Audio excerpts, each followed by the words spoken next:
actually matters corruption. So I want to ask you, Mr. President, you've told the Kenyans to give you timeline, actually to give you time to work on these issues, to set things right.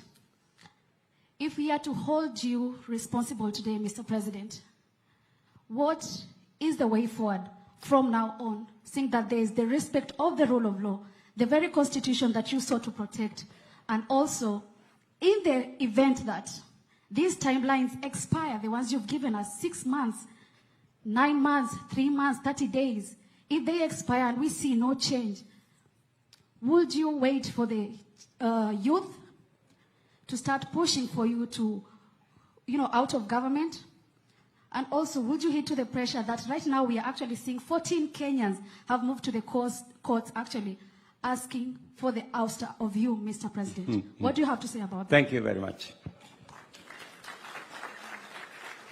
The 14 Kenyans who have gone to court are exercising their democratic right. That is how free this country is.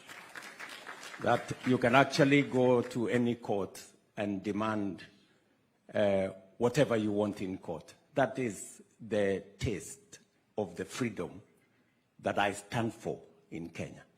And I want to promise you that those Kenyans who have gone to court for whatever reason, they are free to do it, and the courts are free to make whatever decision that is constitutional. You have asked me, I think, 10 questions. Let me try and answer some of them.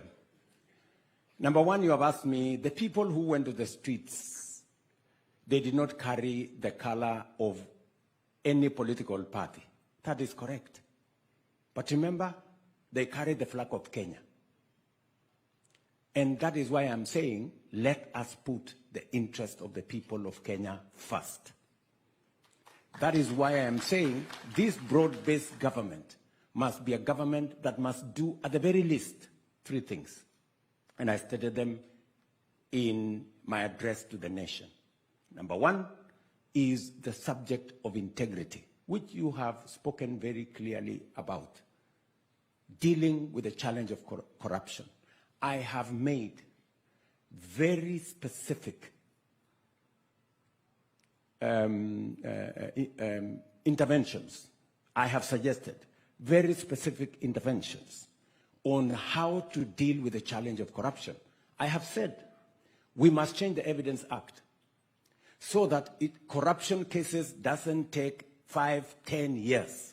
That is what happens today, that we should be able to conclude corruption cases in 6 months.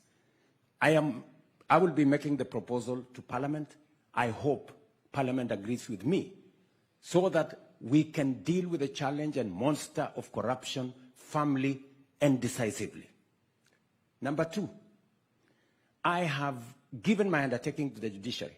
In fact, I had an engagement with the Chief Justice a few days ago on my support, on my administration's support for the judiciary.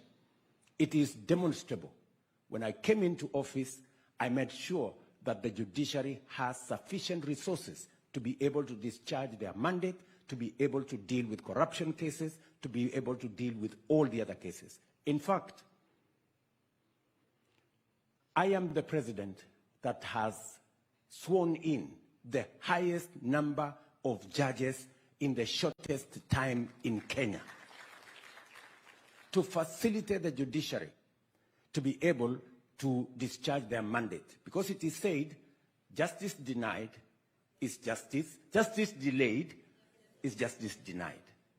And you can ask from members of the judiciary my support for the judiciary. In fact, when I came into office, there were 6 judges that have been denied their right to be appointed. I appointed them the first day when I got into office to demonstrate my commitment to the judiciary. Let me also say the following, that on the subject